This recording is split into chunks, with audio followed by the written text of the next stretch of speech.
오늘의 전뉴스입니다. 경남 진주의 한 아파트에서 불을 지르고 흉기를 휘두른 40대 남성에 대해 경찰이 구속영장을 신청했습니다. 평소 주민들과 잦은 마찰을 빚어 경찰이 7차례나 출동했지만 조현병 이력은 몰랐던 것으로 확인되는 등 안이한 대응이 결국 참극으로 번졌다는 비판입니다. 드루킹 일당과 댓글 조작을 공모한 혐의로 1심에서 법정 구속된 김경수 경남도지사가 어제 석방됐습니다.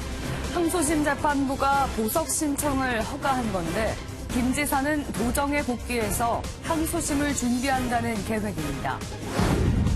마약 투약 혐의로 어제 경찰에 소환돼 9시간 조사를 받은 가수 박유천 씨가 최근 몸을 제모하고 염색한 것으로 확인됐습니다. 경찰은 박 씨의 혐의를 입증할 만한 CCTV 영상을 확보한 것으로 알려졌습니다.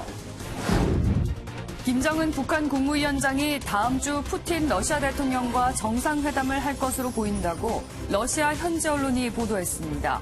어제 오후 김 위원장의 의전을 책임지는 김창선 국무위원회 부장이 블라디보스토크역 주변에서 일본 언론에 포착되기도 했습니다. 이동통신사들이 과다한 보조금 경쟁을 펼치며 5G 가입자 유치에 사활을 걸고 있습니다. 단통법을 무시하며 은밀하게 영업하는 현장을 MBN이 고발합니다. 오늘은 서울의 낮 기온이 16도에 머물겠지만 대구 26도, 포항은 28도까지 오르는 등 초여름 날씨를 보이겠습니다. 중부 지역에 가끔 구름이 끼는 가운데 경기 동부와 강원 영서는 오후 한때 비가 내리겠습니다. 안녕하십니까. 굿모닝 MBN입니다.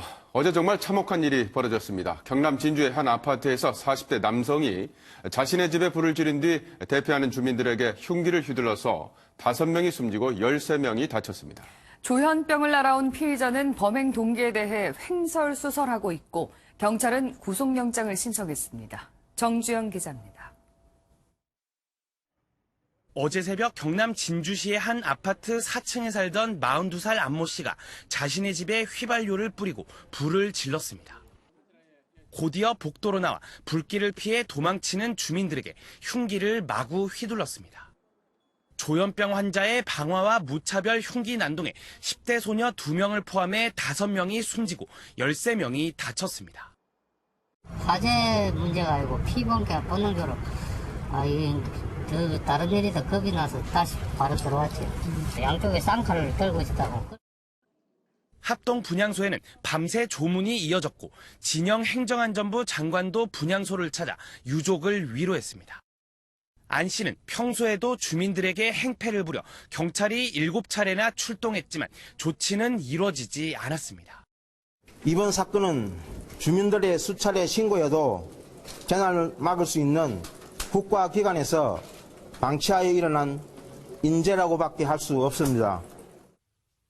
경남 진주경찰서가 정확한 범행 동기를 조사하고 있지만 안 씨는 횡설수설하며 진술을 제대로 하지 않는 걸로 알려졌습니다.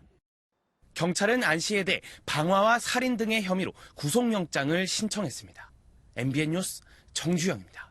자유한국당도 박근혜 전 대통령의 석방을 촉구하고 나섰습니다. 황교안 대표는 여성의 몸으로 감당하기 어려운 상황이다라고 말했습니다.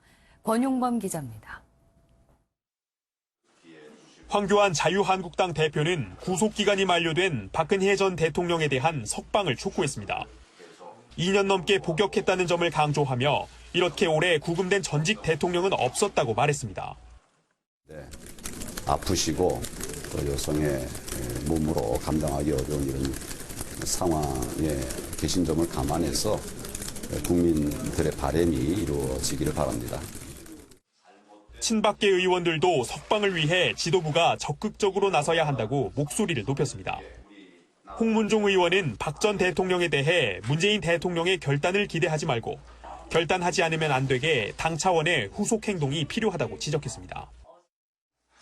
보수의 아이콘으로서 보수의 지도자로 우리와 함께 정치했던 사람으로서 이 문제에 대해서 저희 당이 가만히 있는 것은 정치적 도의도 아닐 뿐 아니라 자유한국당 법률자문위원회는 황 대표의 지시로 박 전 대통령의 석방이 가능한지 법리 검토에 들어갔습니다. 황 대표는 세월호에 대한 부적절한 발언이 유가족과 국민의 마음에 상처를 주었다고 사과하는 한편 당 윤리위원회 차원의 엄격한 대응을 주문했습니다. MBN 뉴스 권용범입니다. 마약 투약 혐의를 받는 가수 박유천 씨가 피의자 신분으로 경찰에 출석해 조사를 받고 귀가했습니다.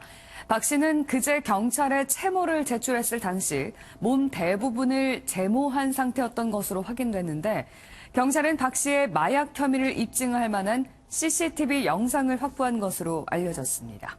길기범 기자가 보도합니다. 박유천 씨가 경찰에 출석했습니다. 있는 그대로 성실하게 조사 잘 받고 그러고 나오겠습니다. 박 씨는 지난 2월과 3월 황하나 씨와 필로폰을 사 황 씨의 집에서 함께 투약한 혐의를 받고 있습니다. 경찰은 그제 박 씨의 자택과 차량, 휴대전화와 함께 박 씨의 신체에 대한 압수수색을 진행했습니다. 압수수색 당시 박 씨는 채모 대부분을 제모한 사실이 확인됐습니다. 공교롭게도 박 씨는 황 씨가 함께 마약을 했다고 진술한 기간은 밝게 염색도 했습니다. 경찰은 박 씨가 증거인멸을 시도한 정황으로 보고 있습니다. 국과수로 보내진 박 씨의 모발과 다리털의 감정 결과는 3주 뒤에 나오는데 국과수 감정은 1년 안에 투약한 마약 성분을 확인할 수 있습니다. 장기조사로 피곤을 호소한 박 씨는 추후 조사에 응하겠다며 9시간여 만에 귀가했습니다. 경찰은 박 씨의 마약 투약을 의심할 증거들이 담긴 CCTV 영상을 확보한 것으로 알려졌는데 추가 조사를 해 혐의가 인정되면 구속영장 신청 등 사법 처리 여부를 결정할 방침입니다. MBN 뉴스 길기범입니다. 유해 성분이 들어있는 가습기 살균제를 공급해 인명피해를 낸 혐의로 홍지호 SK케미칼 전 대표가 구속됐습니다. 법원은 어제 현재까지 전체적인 수사 경과 등에 비춰보면 증거인멸의 우려가 있다며 홍 전 대표에 대한 구속영장을 발부했습니다. 홍 전 대표는 2002년 SK가 애경산업과 가습기 살균제를 출시할 당시 대표이사를 맡았으며 가습기 살균제 피해 사건의 핵심 혐의인 업무상 과실치사상으로 SK케미칼 관계자가 구속된 것은 이번이 처음입니다. 밤사이 사건 사고 소식입니다. 어젯밤 부산의 한 아파트 옥상 물탱크가 파손돼 아파트 계단과 엘리베이터로 물이 쏟아져 주민이 대피했습니다. 화재와 정전도 잇따랐습니다. 김수형 기자입니다. 엘리베이터 내부와 통하는 구멍으로 물이 뿜어져 나옵니다. 어젯밤 8시 10분쯤 부산 사하구 하단동의 15층 아파트 옥상에 있는 20톤 물탱크가 파손돼 물탱크 안에 있던 물이 엘리베이터와 복도 계단을 통해 흘러내렸습니다. 구조대는 주민들을 대피시킨 뒤 급수를 잠그고 물을 빼내는 등 안전조치를 했습니다. 어젯밤 10시 33분쯤 울산 장생포에 계류 중인 석유 제품 운반선 안에서 작업하던 선원이 선내 탱크로 추락했습니다. 이 사고로 의식을 잃었던 남성은 구조대에 의해 구조됐고 호흡을 다시 찾고 병원으로 옮겨졌습니다. 어젯밤 11시 50분쯤 경기도 광주시 오포읍의 한 창고에서 불이 났습니다. 이 불은 1시간 반 만에 진화됐는데 한때 대응 2단계까지 발령됐고 인근 주택가 주민들이 대피하기도 했습니다. 어젯밤 7시 10분쯤 서울 송파구 잠실주공 5단지 세계동 500여 세대와 인근 상가가 정전돼 1시간 20분 만에 복구됐습니다. 한국전력은 아파트 전기실 설비 고장으로 정전이 발생한 것으로 보고 정확한 원인을 조사하고 있습니다. MBN 뉴스 김수영입니다. 북러 정상회담이 임박했다는 전망이 잇따르는 가운데 김정은 위원장의 다음 주 러시아 방문이 실제로 준비되고 있는 것으로 알려졌습니다. 김 위원장의 집사로 불리는 김창선 국무위 부장이 블라디보스토크에서 포착되기도 했습니다. 박통일 기자입니다. 김정은 위원장의 의전을 책임지는 김창선 국무위 부장이 어제 러시아 블라디보스토크 역 주변에서 포착됐습니다. 일본 후지뉴스는 김 부장의 모습을 담은 영상을 보도하며 김 부장이 북러 정상회담의 준비를 하고 있을 가능성이 있다고 전했습니다. 김 부장이 김정은 위원장의 최측근인 점을 감안하면 실제로 북러 정상회담이 임박한 것으로 관측됩니다. 앞서 두 번의 북미 정상회담 때도 김 부장은 회담 개최지를 사전에 방문해 김 위원장의 동선 등을 챙겼습니다. 러시아 현지 언론들도 잇따라 북러 정상회담 소식들을 내보내며 다음 주 김 위원장의 러시아 방문을 기정사실화하는 분위기입니다. 회담 준비 징후도 곳곳에서 포착되고 있습니다. 러시아 현지 언론은 회담 장소로 거론되는 블라디보스토크의 국동 연방대학의 일부 건물이 폐쇄되는 등 회담 준비 작업이 진행되고 있다고 보도했습니다. 미국 CNN 방송은 북한 고려 항공이 평양을 떠나 러시아 블라디보스토크로 가는 비정기 운항편을 잡았다고 보도했습니다. 북러 정상회담이 성사되면 김정일이 시베리아를 방문해 메드베데프 당시 러시아 대통령과 회담한 지 8년 만입니다. MBN 뉴스 박통일입니다. 세월호 유가족들에게 막말을 해 논란을 빚은 차명진 전 의원이 대학 동기들에게 수모를 당한 SNS 내용이 공개됐습니다. 자유한국당은 차 전 의원 발언을 두고 징계 논의를 위해 내일 중앙윤리위원회를 소집하기로 했습니다. 김도형 기자입니다. SNS에 공개된 카카오톡 대화방입니다. 차명진 전 자유한국당 의원의 서울대 79학번 동기들의 대화 내용인데 모 대학 교수인 한 동기가 차 전 의원에게 질타하는 내용이 담겼습니다.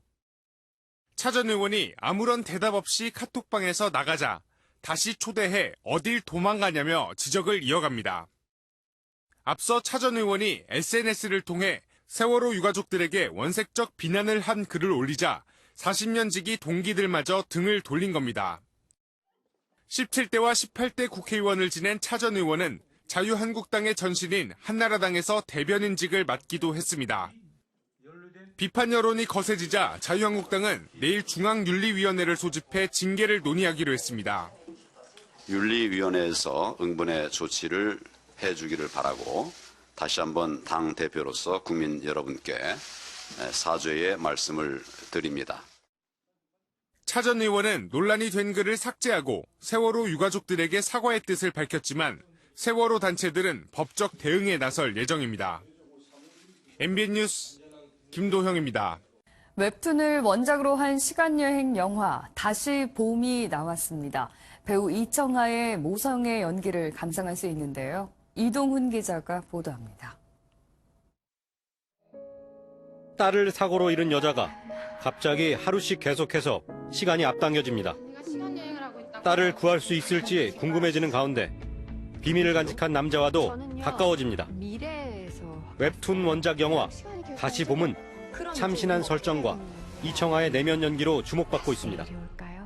은조라는 인물은 시간여행을 하면서 오히려 좀 더 그동안은 보지 못했던 어떤 작은 행복들을 좀 찾아갔던 것 같아요. 크게 될 놈은 사형수가 된 아들을 구하기 위해 글을 배우는 까막눈 엄니의 이야기입니다. 엄마 역을 워낙 잘해 국민 엄마라 불리는 배우 김혜숙이 감동을 선사합니다.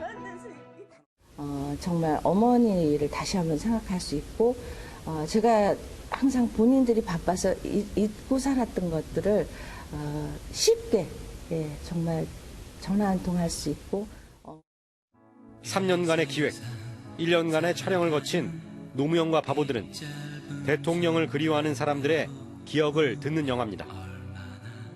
슬픔과 그리고 그리움 여기에 매몰되지 말고 지금 당장 자기가 있는 자리에서 할 수 있는 일들을 하자, 그런 마음을 영화에 담았습니다.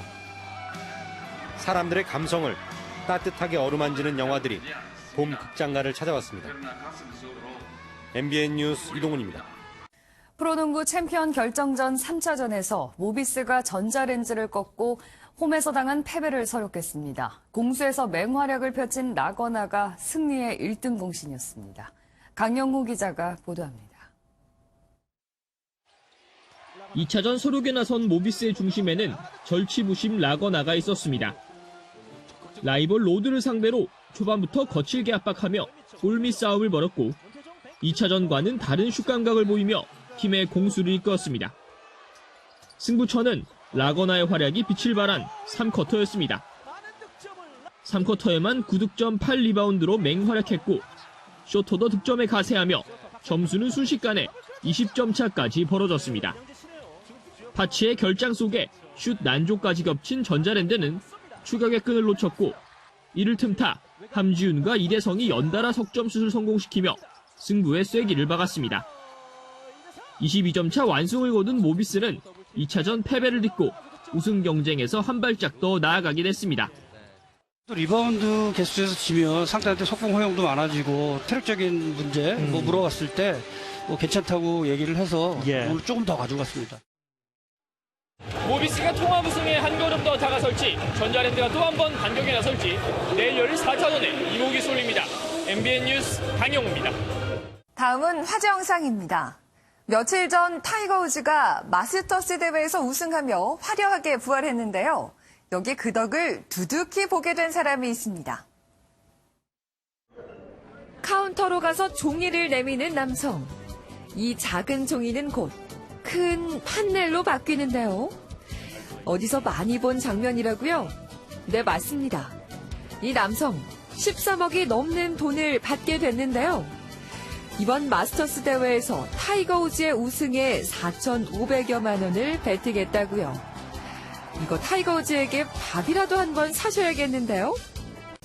앞으로 개헤엄 만만하게 봐선 안 되겠습니다. 만약 이 친구가 진짜 여기까지 헤엄쳐 온 거라면 말이죠. 이 강아지는 바다에서 혼자 수영을 하다 발견됐습니다. 그런데 그 바다가 무려 해안에서 217km나 떨어진 곳이었는데요. 석유 굴착 인부들에게 발견돼 구조됐는데 대체 여기까진 어떻게 온 건지. 만약 개헤엄으로 온 거라면 물개네요, 물개. 방귀 낀 놈이 성낸다더니 거기 딱 맞는 상황이 여기 있습니다. 화면 함께 보시죠. 한 여성이 주유기를 뽑아 휘두릅니다. 다른 여성도 함께 무언가 던지며 난동을 부리는데 공격 대상은 바로 이 흑인 남성입니다. 하지만 이 남성은 착한 사마리아인이었을 뿐인데요. 여성들이 핫도그를 훔치는 걸 막다가 이런 봉변을 당했다고요. 누가 이분들 좀 말려주시죠. 지금까지 굿모닝 월드였습니다. 오늘 중부지방 어제보다 기온이 내려갑니다. 곳곳에서 비가 조금 내리고 구름이 많이 지나기 때문인데요. 오늘 서울의 낮 기온 16도, 홍천은 17도로 어제보다 많게 8도가량 낮겠습니다. 반면 남부지방은 어제만큼 덥겠습니다. 광주의 낮 기온 23도까지 오르겠습니다. 큰 일교차를 주의하셔야겠습니다. 한편 어제 중국에서는 황사가 발원했습니다. 오후부터 이중일부가 우리나라 상공을 지나면서 영향을 줄 가능성이 있겠습니다. 밤에는 수도권과 영서에서 먼지 농도 나쁨 수준 예상됩니다. 그 전까지는 좋음에서 보통 단계 유지하겠습니다. 대기는 계속해 건조합니다. 영동에서는 건조경보가, 중부 내륙과 경북, 전남 광양에서는 건조주의보가 발효 중인 상태죠. 여기에 강원 산지로는 강풍주의보까지 내려져 있는데요. 오늘 10m 안팎의 바람이 강하게 불겠습니다. 지금 위성 영상입니다. 전국이 대체로 맑지만 해상에서 만들어진 안개가 유입되면서 전남에서는 가시거리가 200m까지 짧아져 있고요. 충남 서해안에서도 1km가 채 되지 않는 곳이 많습니다. 아침까지 조심해주세요. 경기 동부와 영서에서는 오후 한때 5mm 미만의 비가 조금 오겠습니다. 그 밖에 중부지방에서는 빗방울이 떨어질 수 있겠습니다. 남부지방은 대체로 맑다가 밤부터 구름의 양이 많아지겠습니다. 중부지방 아침 기온 어제보다 높게 시작하고 있지만 남부지방은 낮습니다. 낮에는 반대로 남부지방의 기온은 어제보다 오르고요. 중부지방은 낮아지겠습니다. 서울 16도, 대전은 22도, 대구 26도, 안동 24도가 되겠습니다. 일요일과 월요일 사이에는 제주도에서 비가 오겠습니다. 날씨였습니다.